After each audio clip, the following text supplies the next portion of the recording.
What's going on, everyone? Welcome to another edition of the Vicktory Life Legacy Podcast. I'm your host, owner, and founder, Dwight Vick. Alongside me is my co-host and my brother, Danny Nokes, of 1067 The Fan, amongst other things he does. We're back at it to give you another episode of the Legacy Podcast. Today, we'll be joined by Andy Bitter and Chris Coleman of Tech Sideline to really talk tech. I know normally we talk about NFL, NBA. We're not going to talk about the World Games. We're not going to talk about the U.S. Open. We're going to talk tech. So to my friends that, follow UVA, Maryland, or the Commanders, or the we just, we're going to give you some great show. But if you're not a tech fan, I get it. That's fine. Just a reminder before we dive into last weekend's game, we are now on Spotify, so make sure you check us out on Spotify. We finally got on that for those that are driving and listen to us, man. And then we are still on YouTube on the Vicktory Life channel, and we are still on SoundCloud.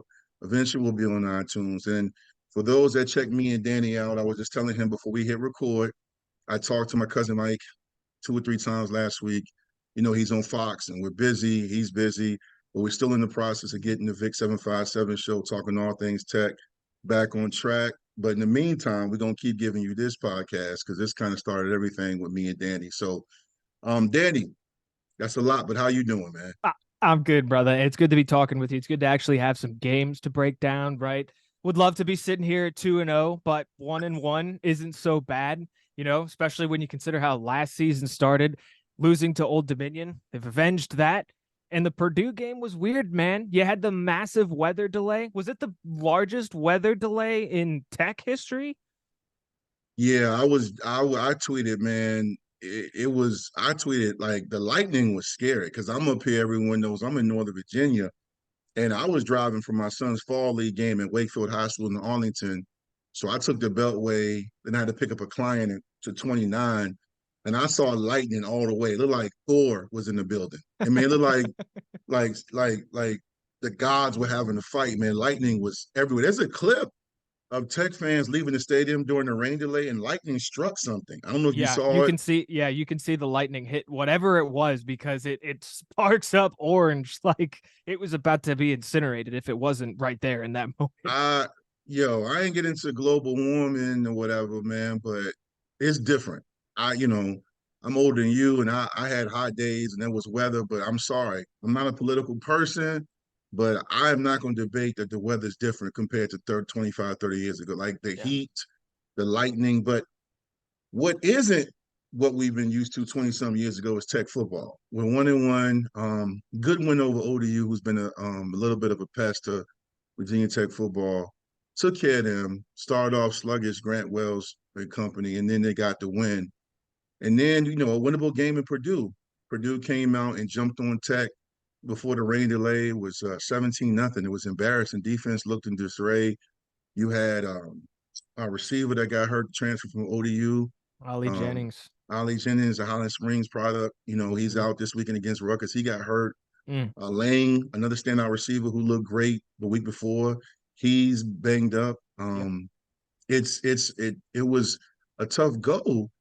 Then you had that long, you mentioned that long delay. Then all of a sudden, Tech came out and it was like 17 all momentum. And I'm sitting there, Danny, watching it like, man, this is kind of reminiscent of what I was used to when I played. The defense looked like a lunch pail defense. Yeah. Jalen Stroman and company were getting stops. They were flying around, and Purdue looked in disarray. I think the time off between the rain delay and when they kicked back off hurt Purdue more. It kind of settled Virginia Tech down. Yeah. Um, but what are your thoughts, man? I think that's exactly what happened, Dwight. And I think that looking at that game through any other lens but the one that features that giant delay is just not looking at the full story there because you're right. Before that, it was all Purdue. And the fact that the Hokies came out, put 17 on the board, tied it up, go into halftime, it's a brand new ball game, was impressive and encouraging. So it was, Purdue should have been the team that they're in an unfamiliar territory. They have to sit in that. It can't be a very comfortable locker room, right? The visitors' locker room. I can't imagine that it's something that they're used to hanging out in for, I don't know, 4, 5, 6 hours as that delay started to go on and they had been there before the game. So they could have easily allowed that to sort of overtake their mentality and ultimately their performance on the field.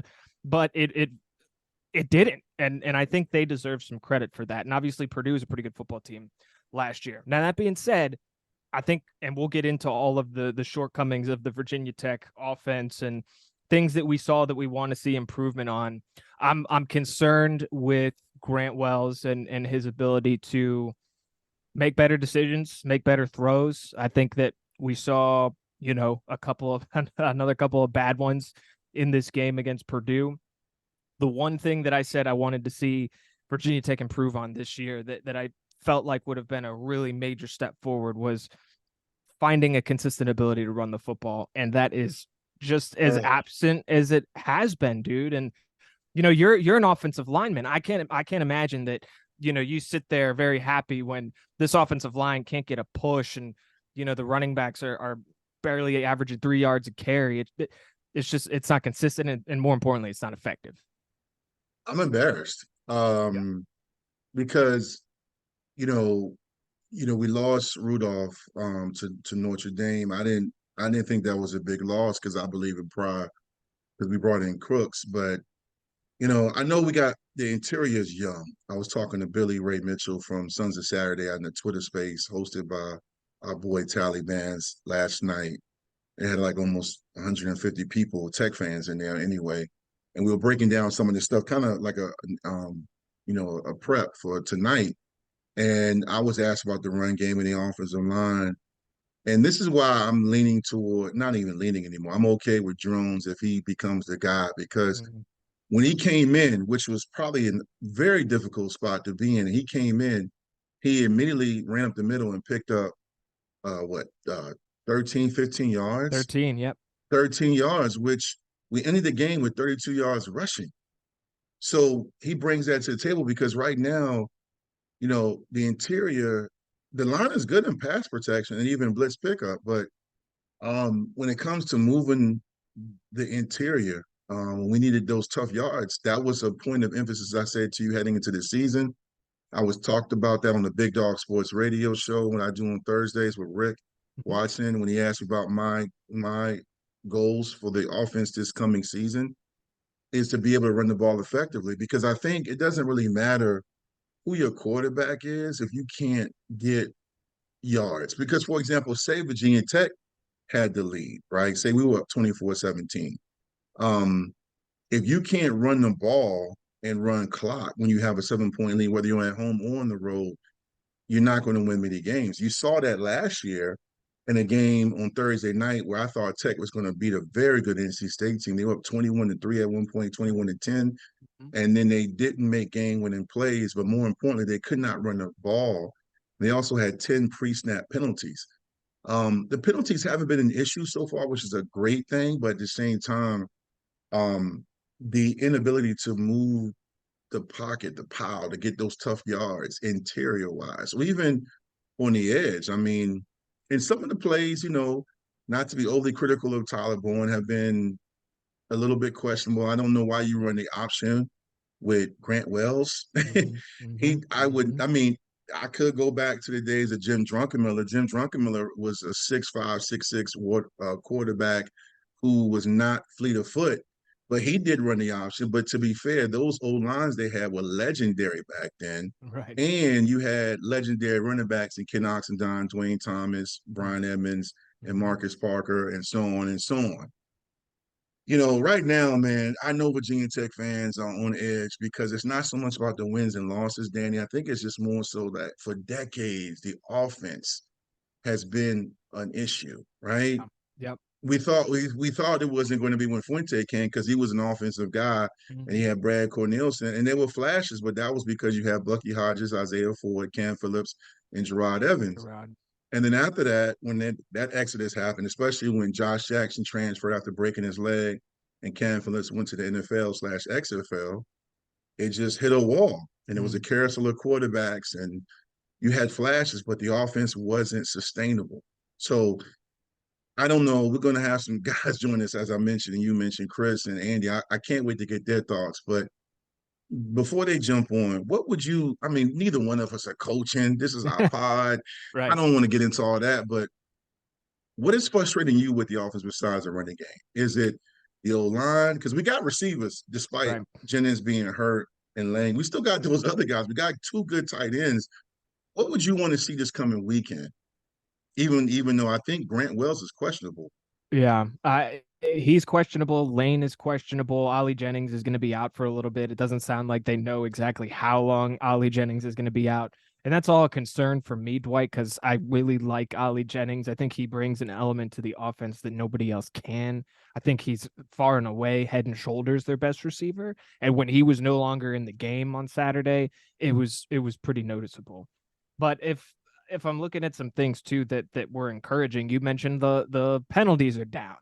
And that's good because they had some games last year where it was a parade marching in reverse with how many penalties that they had, and it was usually it wasn't usually holding or defensive pass interference. It was false start. It was too many men on the field. It Mhm. was something. It was a formation, uh, you know, error, whatever. And we're seeing less of that, so that's good. That's an improvement. But we mentioned the running game. You asked me what are some other things that concern me that I'd like to see improve going into this game against Rutgers. And I think the offensive line is if I can pull that into the overall the overall product of what I want to see improve. I think so much of the success that Virginia Tech has had in the past. And I know we lean a lot on talking about what's happened in the past, but it's true.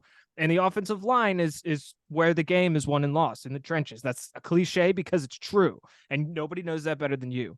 So I'd like to see them get a better push up front, which obviously will help them run the football. And it'll keep whether it's Grant Wells or Kyron Drones a little bit cleaner in the next game here coming up against Rutgers. But you mentioned that it may or may not be time to see drones. And I think that we're getting close to that point because I think Wells has had plenty of opportunities. And I'm not sitting here crashing my fist and saying, get Wells out of the game. We need some fresh legs in there. We need someone to give the offense some juice. And Yeah. I think that's all true to some degree, but it's not like Kyron Drones has really blown anyone away with what we have seen of him, which is very limited in actual game situations. And you have to give him credit for what he did at the end of the Purdue game because he did take that football deep in his own territory and start to march them down the field. So I want to see more of that. I would honestly like to see him get another chance to try and move that offense down the field like he did at the end of the game. The other issue and the other just overarching theme that I'm thinking about as we go forward is that these games are going to get tougher as they get into the ACC. These games are Ooh, going to get a lot Lord. tough, right, man? Man, It's listen. Purdue and Rutgers and OD and you're only putting up 32 yards rushing against Old Dominion. Oh, It's just man. it's not going to get the job done, right? It's not going No, to get the no, job it's not. I mean, that's actually a great point. And I felt like when I saw the schedule with the players returning, with the recruits I knew were going to play guys like Brennan Johnson and Caleb Woodson and other guys, the transfers from A&T. I like Tootin. I like what they brought in. They did a great job. Coach Pryor and his staff getting some talent. They upgraded. It was quality and exceptional roster turnover. A lot of times you lose somebody to the portal. They actually took advantage and they also built on what they had. But with that being said, conference play is never easy. I said this decades ago. I remember that one year Virginia Tech, I believe, is one of the most underachieving, talented teams in Virginia Tech history. I always talk about this because the '03 team was loaded. The '03 team featured Kevin Jones, Jay Grove, Brian Randall, Vegas Robinson, Vince Hall. I don't know if Vince Hall was starting with Vegas, but they were just deep. They had Ernest Wilford. They were loaded. And they lost conference games to West Virginia, Pitt, and Boston College. But they beat Texas A&M on the road, which had never lost a road game in like 13 years. That's when the 12th man was really thick. They went up there and beat them. Then they also beat LSU at home. They beat Marshall, who had Brian Leftwich. They were really good. And then they lost conference games. And I kept trying to tell everybody, conference games are harder because West Virginia, Pitt, Boston College, and Miami know you. Now, that crazy thing about that team, they beat Miami, and Miami was like on a 30-something game winning streak. That's when D Hall took the ball for Roscoe and said he prophesized they would have beat Miami. But not to stay stuck in the past, but you're 100% right. After this out of conference run, you got Pitt and you got you got Pitt, Florida State at Florida State. Florida FSU. State is a true national championship contender. They are a true national championship contender. They're gonna run us over. It's gonna be ugly. Oh boy, I'm not looking forward to that. I actually have a buddy that always hits me up, Dwight, when I'm doing a show for 106.7. He's a big listener. He lives in Houston now. Captain Todd. He works for NASA, and he's a big FSU guy. So all this offseason, we've been talking about FSU Tech. I've been like, hey Todd, your boys are back. Jordan Travis, right? Norvell's finally got them going. He's like, you got to come to Tallahassee. I'll show you a good time. We'll take care of the Hokies. And I don't know if I have the guts to go down there, dude, because I don't. Man, listen, I was impressed with Florida State last year, and they looked good against LSU. They boat raced LSU. I mean, yeah, they destroyed them. And do we have Miami this year? No Miami. So we don't have. This is Andy. They're getting ready to jump on here in a second. I see him. Andy talked about that. We don't have Duke. We don't have Miami. We don't have Carolina. Right.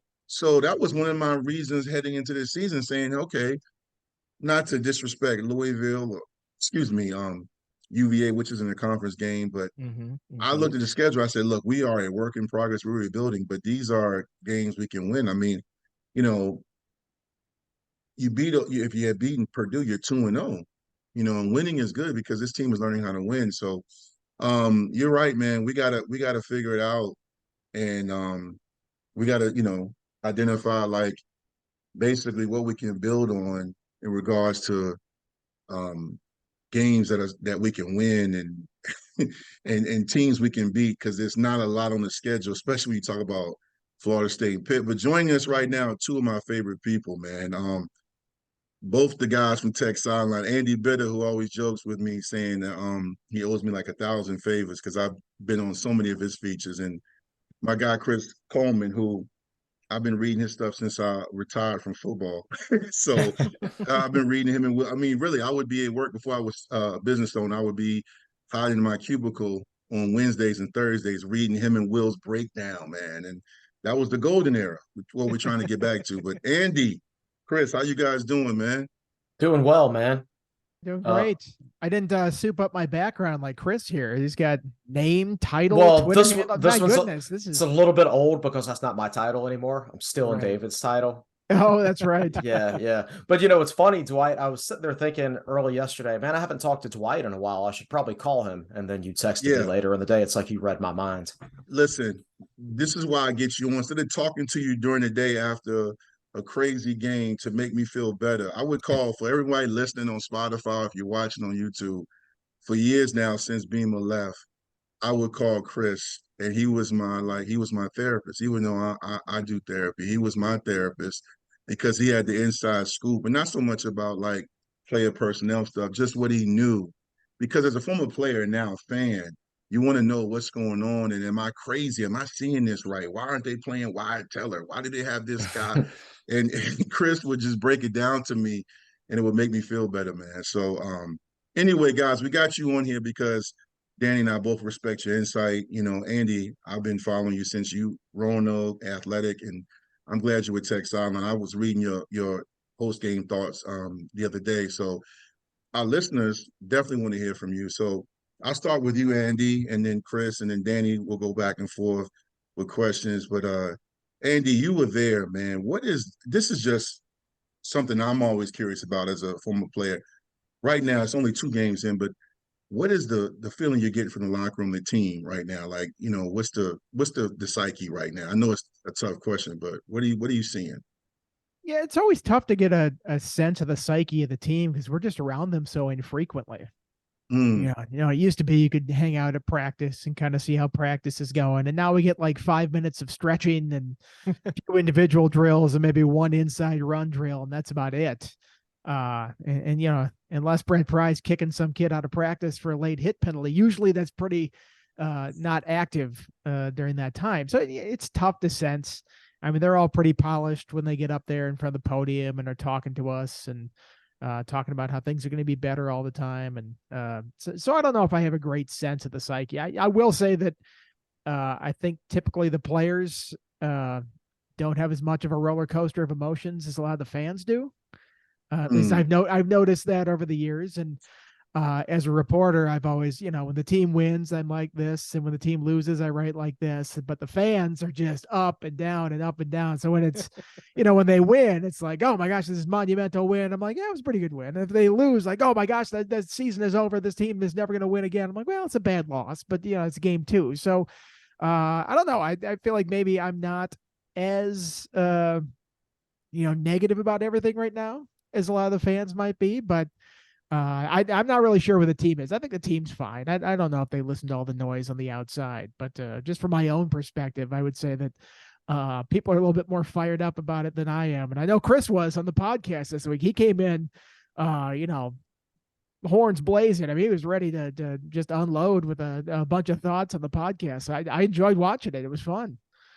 Well, Chris, why don't you touch on that, man? Like, I haven't finished it. Can you talk about what some of your thoughts are? That's why I used to call you. That's why I wanted you on, because you have great insight. I'm not one to really get emotionally up or down naturally. I have to have facts and numbers to pull me in either direction. And I just, the numbers aren't good right now. So since Tyler Bowen, 13 games as offensive coordinator, Virginia Tech is averaging 2.95 yards per carry in those 13 games. It was actually at 3.1 at the end of last year, but right now the Hokies are averaging 1.85 yards per carry this year. So it's dropped down below 3 yards per carry. And I look around college football and I see teams like let's take ODU, for example. They lost their best 4 or 5 players from last year, either offensive players, either to the NFL or to the transfer portal. And they averaged 92 rushing yards a game last year, and then lost their best 4 or 5 players on top of that. Now with new leadership on offense, new offensive coordinator, they're averaging 177 yards per game.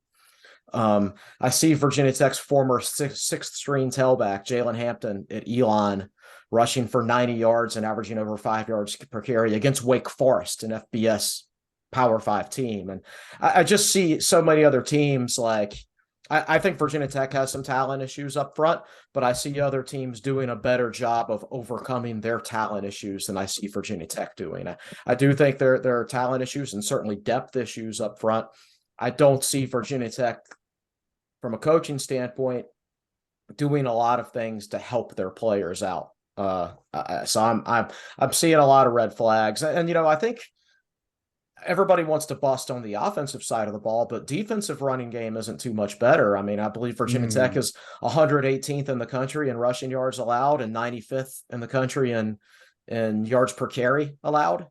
And I think everybody would really be going after the defensive run game if the offensive run game was doing just a little bit better. But because the offensive run game is historically bad, people are kind of ignoring the defensive side of the ball. But the fact of the matter is Tech is getting eaten up in the trenches on both sides of the ball.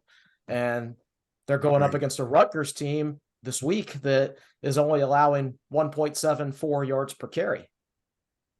So there's like I said, there's a lot of red flags that really concern me. So I'm sorry I can't provide more therapy for you this time around. No. I know Danny, you got a question, but no, you're just emphasizing what I've been saying on Twitter Spaces and what I've been saying even when I jump on the Big Dog Sports Radio show. A lot of talk is about quarterback because that's been a hot topic with Tech since the departure of Gerard Evans, but it's much deeper because the defense. I tweeted that the first week of the season when they were playing ODU. I was like, you guys are talking about Wells, but our defense is getting cooked. By a guy had only thrown 15 passes. But I think, we had those timely turnovers that kind of masked how weak our defense was as far as the LOS, the line of scrimmage, of both the offensive and defensive line.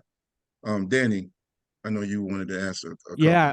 Well, first of all, I feel like I'm back in time, guys, because this is what we used to do every single week, right? Everybody had their day on my radio show. Andy was Wednesdays, Dwight was Thursdays, and Chris was Fridays, and we had the perfect thing going. So the band is back together. Exactly. It's good to have everybody back together. But yeah, Chris, I feel like your sentiments there were echoed by Dwight and I in the first 10, 15 minutes of the show. We really honed in on the inability for this program to run the football right now. And obviously it was something that both of us wanted to see them improve on coming into year 2 with Coach Pry. But the reality is they haven't really been able to consistently run the ball over the last 2 coaching tenures, right? Because Joseph Fuente couldn't really figure out how to do it either. So with some of the injuries now that they've had over the first couple of weeks, and, you know, Wells is banged up. Obviously, Ali Jennings is going to be out for a little bit. Lane is banged up as well. I wonder how that might factor into how they might try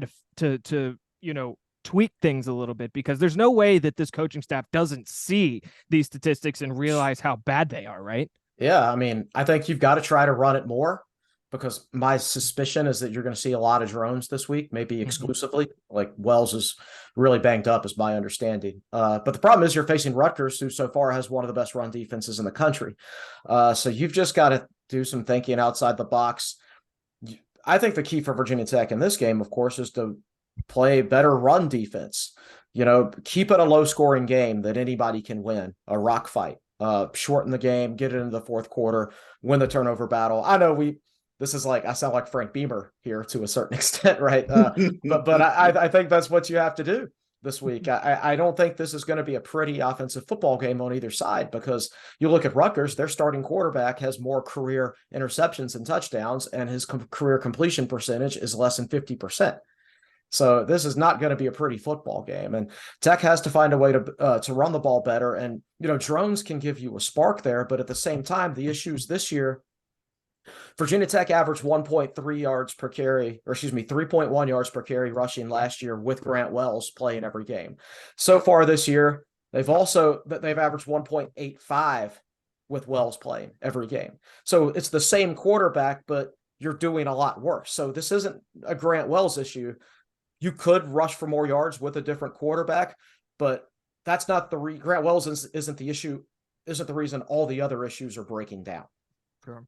Yeah. I'd push back a little bit on the previous staff couldn't run the ball. I thought Fuente actually figured out some ways to run the ball, even when it wasn't perfect. And it wasn't traditional. It wasn't traditional, but 2020 they had a great ground game. Granted, it helps. That's the year I on the left always side forget about. I always forget about 2020. Good. That was a great year. That was great by this standard. And who were the backs that year, Andy? Who were the backs? Herbert, Khalil Herbert, Raheem Blackshear. It's like, but you've a also got Darrisaw, Lasita Smith, beast. Yeah. Luke Tenuta, Brock Hoffman. I mean, they had some dudes on that offensive line.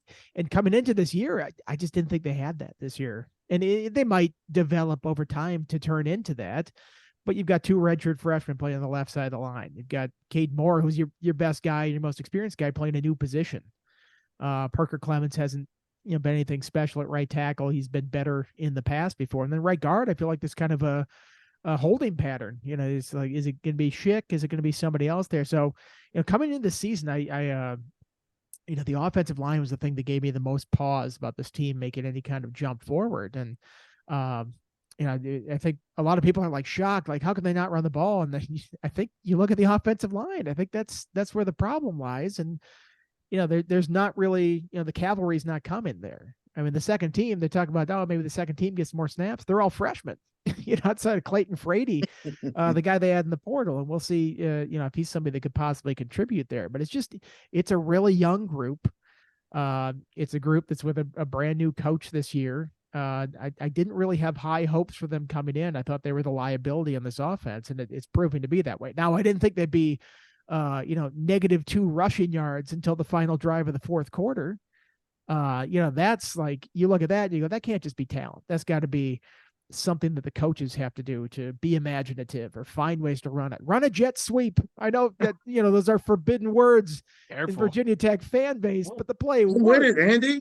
I was not anti-jet sweep. I know a lot of people are. You I don't know why. Mention it on Twitter and see the kind of visceral response you'll get to that. But that was a good play. And then you hear Pry after the game talking about wanting to attack the perimeter. Well, it's like, that's how you attack the perimeter, is to do stuff like that. So, yeah, I'm not an X's and O's expert, but I feel like the coaches need to do a little bit better job to mitigate some of the weaknesses they have up front. I mean, there's ways to run the ball even if you don't have a perfect line, and they're just not finding ways to do it. Yeah, you're right, Andy. And I'm looking through the old stats right here, right now, of the Fuente era. And I don't have them all right in front of me, but it looks like Virginia Tech's worst year running the football under Fuente was probably the 2017 season, and they still averaged 173 yards per game on the ground. Yeah, I mean, 2019, right now they're averaging they got 60. Yeah, 2019 they got it going when Hooker went into the game. 2020 they were great there. 2021 I can't, off the top of my head, I can't remember how good they were. I don't think they were great running the ball, but they were bad. Actually, they averaged 185 per game on the ground. Yeah, they found a way to get 4.52 yards per carry. Yeah. They found ways to get production even when they were shuffling through running backs earlier in the time when Fuente here. It wasn't always pretty and it wasn't always traditional, but they found a way. And I feel like this group could maybe, I don't want to say what would Fuente do in this situation, but he tried to draw up some stuff to figure out ways to run the ball. That's what the coaches are paid to do, and I think they can do a better job of that. Yeah, and don't you guys think that the lack of experience among this staff probably has something to do with why we haven't seen more of that, more of the inventive play calling, taking some chances, just things that maybe Coach Pry is not quite prepared for because he's only in his second year as a head coach? I think that's sort of the risk you run when you hire two 32-year-old coordinators who have never done it before. And, Pry has a steady hand on that defense, and he was able to bring Chris Marv along. Mm-hmm. I don't know if Bowen had somebody like that. It clearly didn't work with Brad Glenn too well, and now he's off somewhere else. Joe Rudolph was another guy who had coordinator experience in the past, and he's not here anymore. So perhaps some of that is there, that you just don't have a guy that has made those adjustments over time. Chris, I'm going to start with you on this one, and Andy. This is just a question I got in a couple of my DMs from a few fans.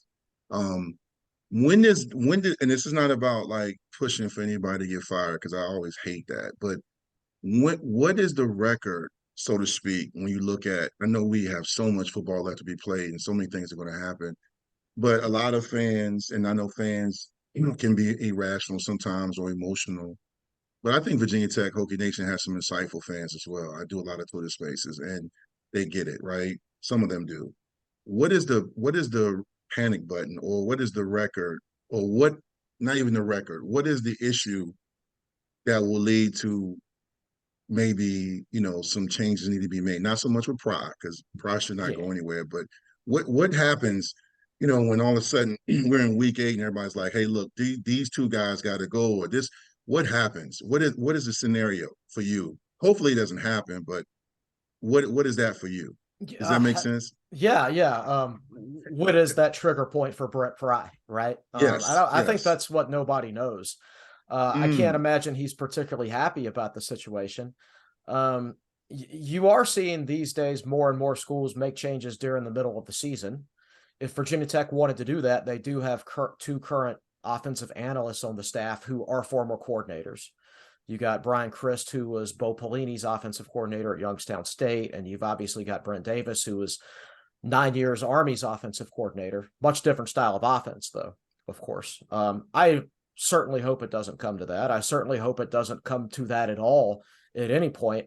But I think if you get to the end of the season and you don't make any improvements from last year, and you look at a guy like Bishal Tootin, who rushed for about $140 on Duke last year behind Carolina's offensive line, and he hasn't done anything like that at Virginia Tech, then I think you have to make some serious evaluations, because ultimately, and I think they'll be kind of forced to, because ultimately, the football enhancement fund that came about, that's partially what's paying this staff's salary, like directly from big donors. And the university's matching up to, I think, $12.5 million per year or something like that. So a lot of that is going to the most expensive staff in Virginia Tech history. And if you're a big donor throwing money into that, you're like, okay, you asked me to pay for the most expensive staff in Virginia Tech history, and yet I'm getting the worst running game in Virginia Tech history. So I think at some point there's going to be a tremendous amount of pressure on Pry to make changes if the current situation doesn't get quite a bit better. Yeah, I And can't. Andy, before you answer that, the reason why a few people jumped in my DMs and asked me that, and even it came up just on Twitter and Facebook groups, which can be dangerous, but it was a fair question, I thought, because I, I'm not comparing anybody to with Colorado and Deion. Deion is Deion Sanders. But Duke is coming up. You got Cristobal at Miami, where you see immediate effect, immediate progress. So that's where the comparisons are coming from. Like Duke, they've been awful for decades, minus a handful of years with Cutcliffe, and now all of a sudden they both raised Clemson. So Andy, that's where the question is. But what are your thoughts on that? Yeah, I can't imagine anything happening in season. I just that Fry doesn't strike me as that kind of guy, that cutthroat of a coach, especially for a guy that he brought in and kind of went on a limb with, hiring this guy as first-time coordinator and has been very supportive of him along the way. Now you go 4-8 or something like that. Okay, now Pry's starting to feel the pressure in the offseason. And that's sometimes where you see self-preservation by some of these head coaches where something needs to change. It's not going to be them. So you got to figure something else out to do. I don't know. I don't think they're at that point yet. And like we said, there's a lot of season left. But, I'm trying to think of any examples in history where you get rid of the offensive coordinator in the middle of the season, hire somebody on the staff, and it gets better. And it's not like a dead cat bounce. Like one game they come out and look okay, and then the rest of the season they're just not the same. I mean, I covered a situation like that at Auburn when I first got there, and they had Tony Franklin, and they fired him after week 5 or something like that. They lost to Vanderbilt. This was before James Franklin and Brent Pry got there, Vanderbilt. So pretty rough thing there. And then Steve Ensminger was the guy they made offensive coordinator, who went on to have great success at LSU. When he was paired with that other guy down there that really revamped the passing game. But, they looked good for like a half of the next game, and then it was just trouble the rest of the year. And it didn't really change anything. And I think it boils down to is that he's going to be calling plays with the same players. And, unless you're just this play calling savant, I think you're going to be a little bit limited by what your talent is. And again, I go back to the offensive line. I think that is the group that just needs to improve the most. And, you mentioned Duke before. I mean, they had Riley Leonard at quarterback, and it's been a while since Virginia Tech has had a difference maker like that at quarterback. You look at the last 10 years, who's the one guy that's been that? Gerard Evans. What'd they do? They won the division that year. They went from a 500 team to winning the division, and then we're back to being a 500 team not long after that. So, I wonder if Virginia Tech had a guy like Riley Leonard on its roster, if we'd be having a much different conversation right now. That's actually a great point. I know when Norm Wood was writing for the Daily Press, he asked me about that when he was doing a story on UVA and Tech, and I said, everyone wants to take shots at UVA because they're our rival, but if you look at it, after Aaron Brooks and Marcus Higgins, they had a carousel of quarterbacks, Sewell and all these guys, just randoms coming in and out. And this is, after Matt Schwab and them, and then they struck gold like we did with Gerard Evans. They got Perkins, and they had 2 good seasons. And you're 100% right, Andy. I say it all the time, like offensive line and D-line are essential. I think offensive line, you look at Tech's best years, going back to the Beamer, even the Dooley era, they had a very good offensive line. But I think when you got a Jim Druckenmiller, Brian Randall, a Tyrod Taylor, or Marcus Vick, I mean, those are standout quarterbacks, phenomenal athletes, and great IQs with those guys. So I just think you hit it on the head, man. I think that's a great point. I remember we had Trey Turner on the Vic 757 show with Mike and I, and Trey Turner. I never forget this. It lives rent free. Trey Turner, the former receiver from North Carolina that played for Tech, he said, "Guys, I've had 7 quarterbacks in my career. 7." He said 7, and he named them. And they weren't all Division I caliber quarterbacks. Some were forced to go into the game at certain times. So that's pretty rough. That's a rough stretch. That's rough. It's no coincidence. You look back in time, and how many ACC championships or Big East championships did Virginia Tech win where the quarterback was not also the player of the year? Was it like Sean Glennon won that one year? They also had Tyrod on that roster. He's a future rotation, future ACC player of the year. But I mean, you mentioned it, Druckenmiller, Vick, Brian Randall. As soon as they solved that quarterback mess that they created themselves, going back and forth back in the day, and beyond that, Tyrod. I mean, it's been a while since they've had a guy like that. I mean, they had it for briefly with Gerard, but it was not anything that they sustained. Yeah. Well, there's a lot of negativity in here right now, gentlemen, and a lot of it is warranted. But if I could say something, if I could say one point about where Virginia Tech is at right now, I don't necessarily think, at least from a wins-losses standpoint, it's too far off of where anyone was expecting. Maybe you would have expected them to beat Purdue at home because it was at Lane Stadium, but over these next couple of games, right, the first four, I think most people felt like Tech probably wouldn't win all of them. All of them would be winnable, but they wouldn't win all of them. So as they go into this matchup with Rutgers, you're probably going to see Kyron Drones. You're probably going to, I mean, aren't you going to have to see some changes to this offense, not just because of the injuries, but because of the lack of success that they're having in certain aspects of these games? Yeah, I mean, you would think you would see something maybe, but they struggled mightily last year, and you didn't see a lot of change throughout the course of the season. They did. Wells ran it a little more later in the season because I think, you have to let your quarterback run some, or else the defense is just going to tee off on your running back on those read options. And we don't even know if those read option plays are actual read options or if they're just handoffs with a fake at the end.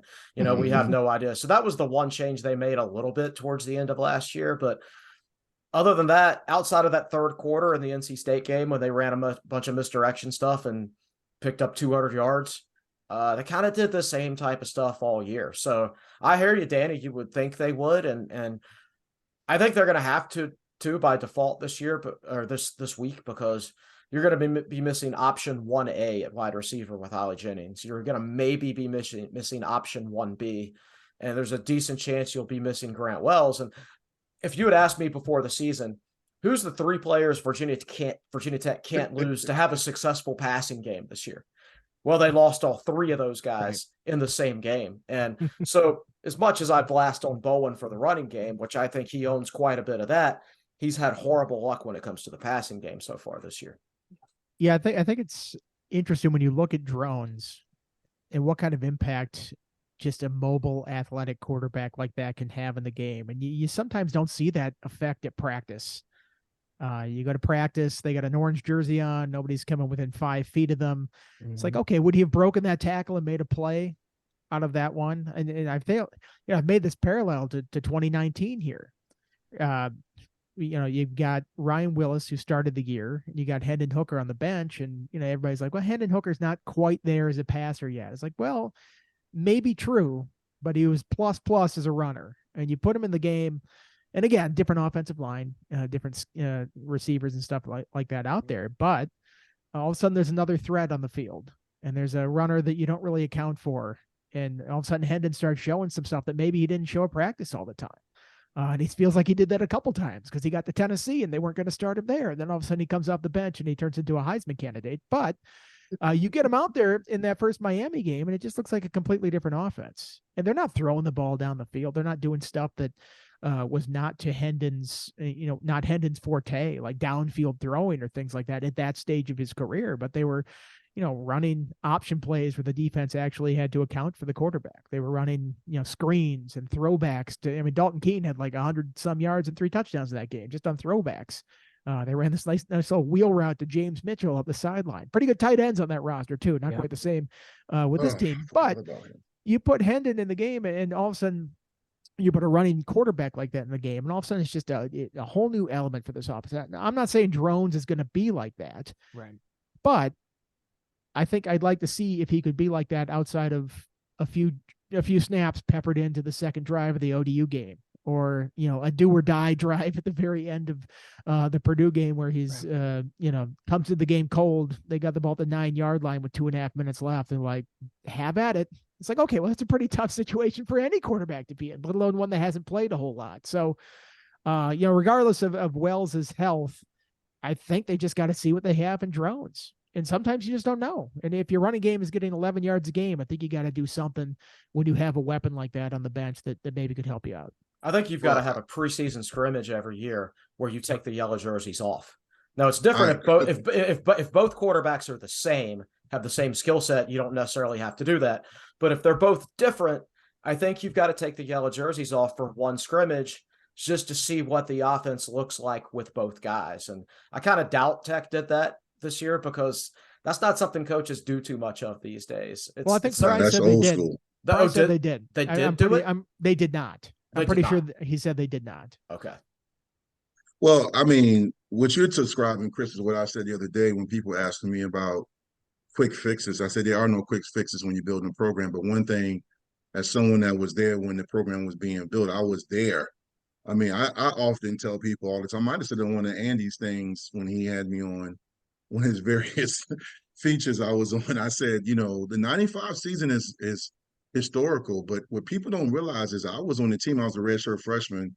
I lettered that year. I backed up Malone and those guys, but we lost 2 home games, and there were a lot of fans that were grumbling for the staff to be let go.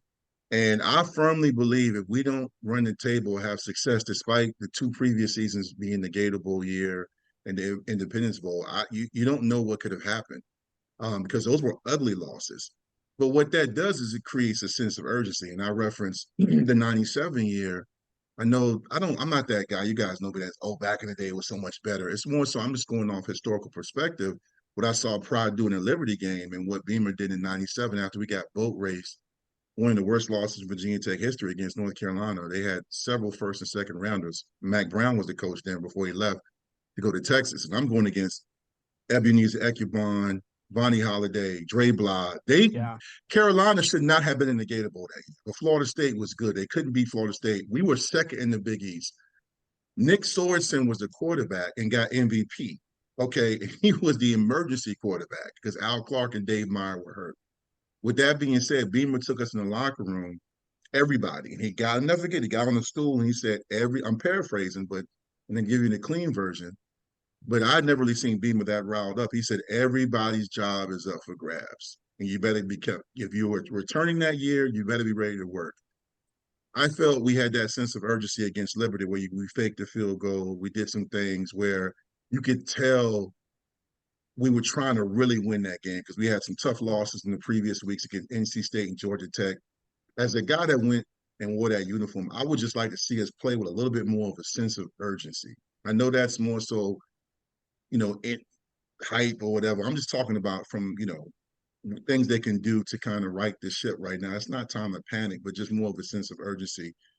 We only have a few minutes left, but Chris, asked Danny this, and Andy, I'd like to hear your thoughts too.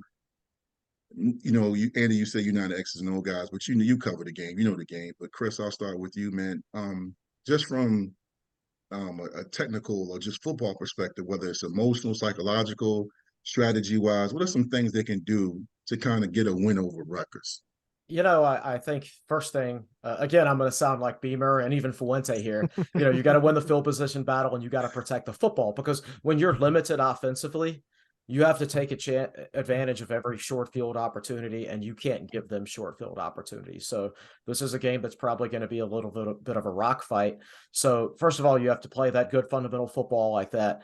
And then when you get an opportunity, when you get into the red zone, have something that doesn't involve just running Kyron Drones, assuming he's the quarterback, right into the back of the offensive lineman, right?